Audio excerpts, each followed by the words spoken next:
Hi friends, and welcome back to my channel. So today we are making a chocolate cake with a strawberry cheesecake center, and I'm going to show you exactly how easy it is to make this cheesecake. I'm going to give you all the ingredients, all the steps, and I'm going to walk you through every single part of this recipe. So let's get started.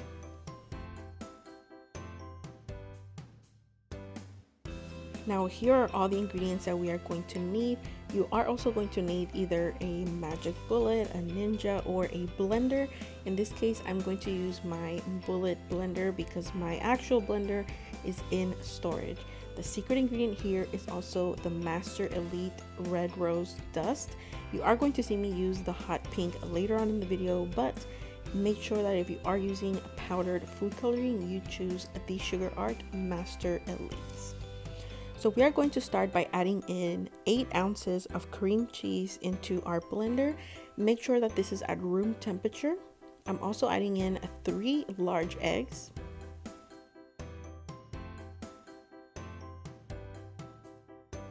We're also adding in 1 cup of strawberries. I did go ahead and wash, rinse, dry them off, and cut them into smaller pieces.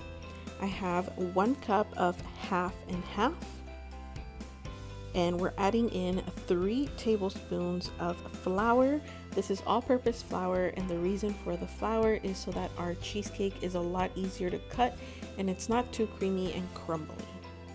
I'm also adding in 3/4 of a cup of sweetened condensed milk.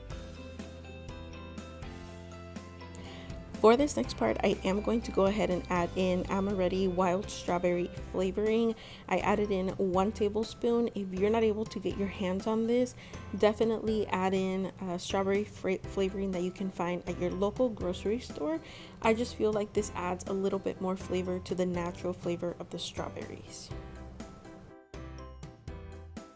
I'm also adding in 1 teaspoon of vanilla flavoring. This is to add in a little bit more flavor to our cheesecake.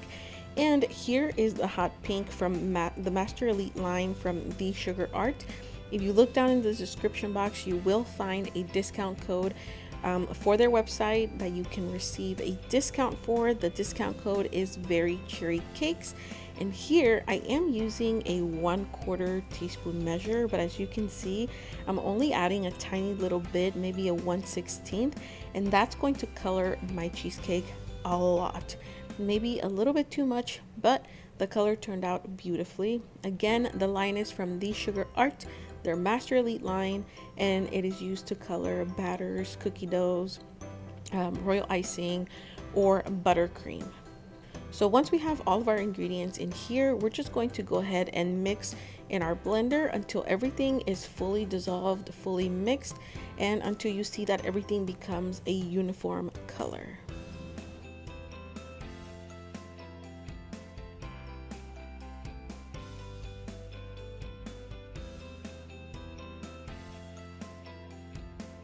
Once we have all of our filling prepared, I'm going to go ahead and prepare my baking pan. In this case, I am going to go ahead and line my baking pan with some aluminum foil.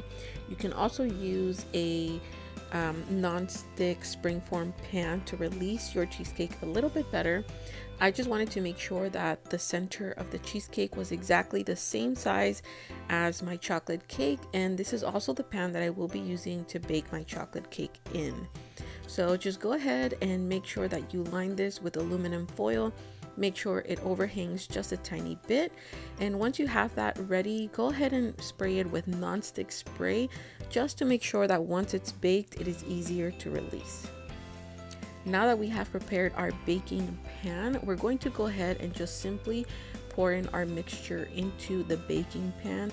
And if you are afraid that this is going to stick, don't worry, it won't stick. We're just going to make sure to bake it correctly, and then as soon as it's ready, we're going to go ahead and pull it out using the overhang of aluminum foil.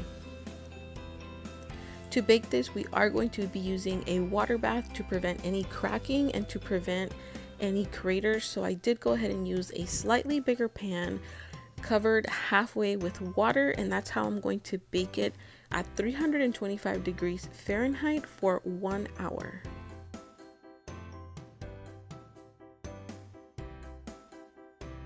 For the chocolate cake, to simplify things just a tiny little bit, I am going to be using a box cake mix, and I will be changing slightly the ingredients that are in the back. So first we want to make sure to go ahead and place our powdered cake mix into a mixing bowl, and I am going to go ahead and add in 4 large eggs. The box usually calls for 3. The 4th egg is just to make sure that the cake turns out a little bit more fluffy and more moist. Instead of water, I will also be adding in milk, so I replaced the water for milk. I went ahead and added in 1 cup of milk, and for the vegetable oil, I just went ahead and used what was on the back of the box, which is 1/3 cup of vegetable oil, but you can also replace it for butter. Once all of your ingredients are in the mixing bowl, we're just going to go ahead and mix using a hand mixer until all of the ingredients incorporate.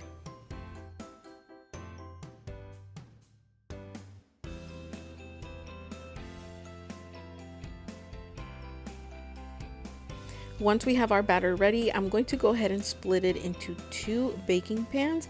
I did go ahead and prepare my pans by spraying them with nonstick spray and then adding a tiny little bit of flour just to make sure that my cake does not stick. So I went ahead and divided the batter equally, and what I am going to do is I want to also bake these in a water bath just to make sure that they bake a little bit more evenly and a little bit more flat. So I went ahead and grabbed a cookie sheet, and I'm going to go ahead and place both of these pans and then add water about a little bit less than halfway, since the baking pan is a lot thinner. And I'm going to go ahead and bake these at 325 degrees for approximately 45 to 50 minutes. When you are using a water bath at a lower temperature, the cakes do take a little bit longer to bake, but it is definitely worth it because they will be a lot more moist and a lot more soft.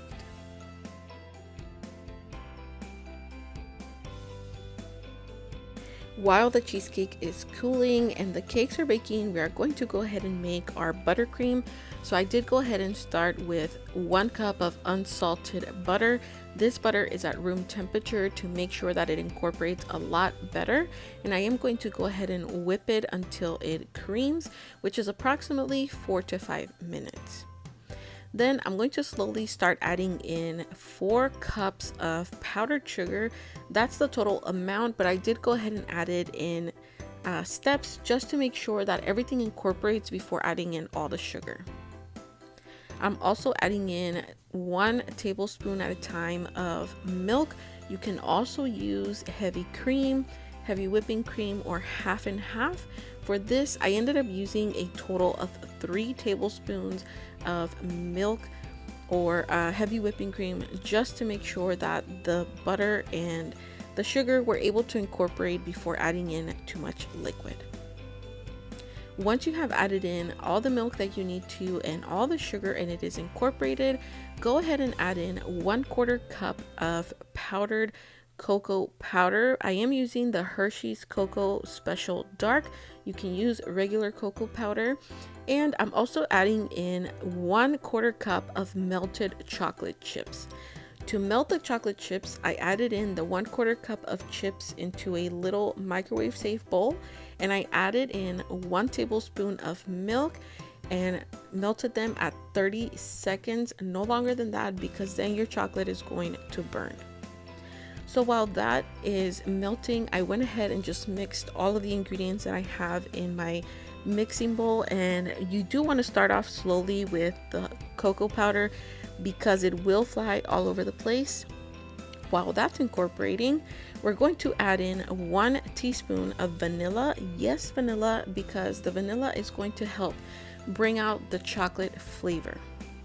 Another thing that we do want to add in is going to be a pinch of salt. In this case, I added in half a teaspoon of salt. You can definitely add a little bit less depending on your taste. And I do already have this recipe in a YouTube video, so I will go ahead and link that video here on the top right hand corner and also in the description box in case you want a more slow and more detailed recipe for this chocolate buttercream. Now that the chocolate chips have melted, we're going to go ahead and just add them in. If you want to, also wait a few minutes or a few seconds for these chocolate chips to cool down just a tiny bit so that they don't melt the butter and all the milk that we have added into this buttercream. That's just a side note, but if you do add it in while it's too hot and it becomes a little bit soupy, place your bowl into the refrigerator for approximately 5 minutes and re-whip the whole thing, and it should come back to this shape or this form.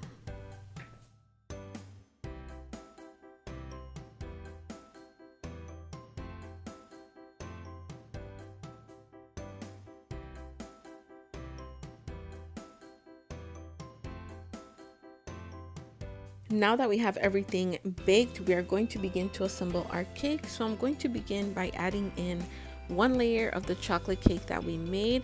This step is optional. I did go ahead and add in some chocolate syrup just to make sure that it's a little bit more moist and it lasts a little bit longer. You can definitely, like I said, skip this step, but I always like adding either jam or syrups to my cakes to make them taste a little bit more moist.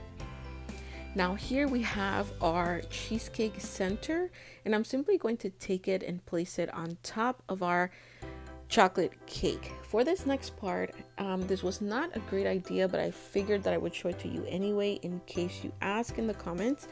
But what I did here is I did go ahead and add a layer of buttercream. What I found is that when I added the chocolate layer of cake on top of this, it became a little bit more slippery, so you might want to skip this part. In the end, it ended up working out because my cake still tasted great and it looked amazing, but I did have a little bit more difficulty covering the cake because of this particular layer. Once we are satisfied with this layer of buttercream, or like I said, if you want to skip it, definitely skip it, we're going to add in our final layer of chocolate cake. And as I mentioned before, I will be adding a little bit of chocolate syrup to the top just to make sure that I add in more moisture and that I lock in the moisture that is already there.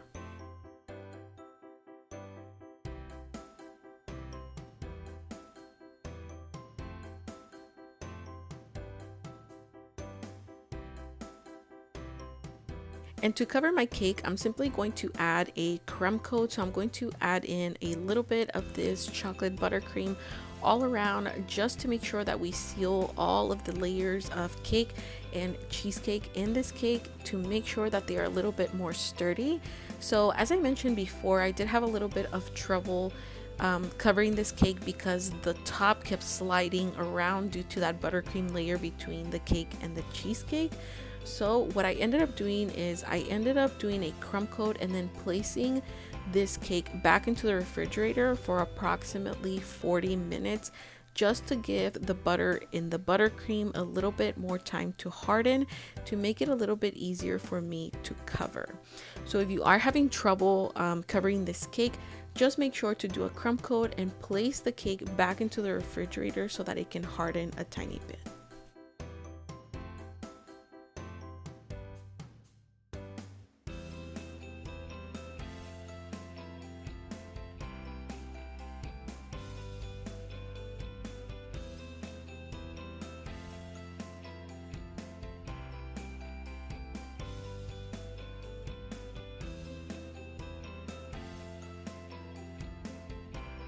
This is the cake after I took it out of the refrigerator after the 40 or 45 minutes.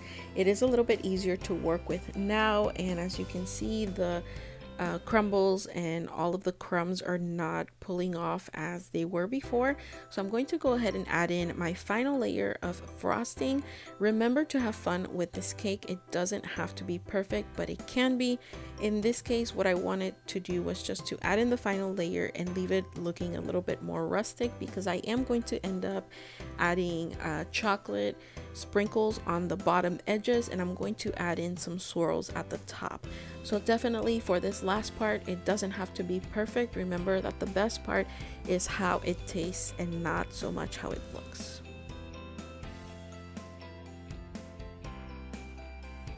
For this last part, I am using the Wilton 1M tip with the remaining icing that I had, and I'm simply piping rosettes all over my cake. I know that a few of you are going to ask in the comments. I ended up making 1.5 batches of this chocolate buttercream. All of the measurements will be in the description box. There will also be a blog post on my website about it. And as I mentioned before, I already have this recipe for the buttercream recorded on a previous YouTube video. So I will share that with you so that you know exactly how much ingredients you need for 1.5 recipes to cover this 8-inch cake. In the end, this was the final look for my cake. I did go ahead and refrigerate it for a whole night, and we cut into it the next day. I hope you give this recipe a try. Here are a few videos and photos of exactly how this cake looks on the inside.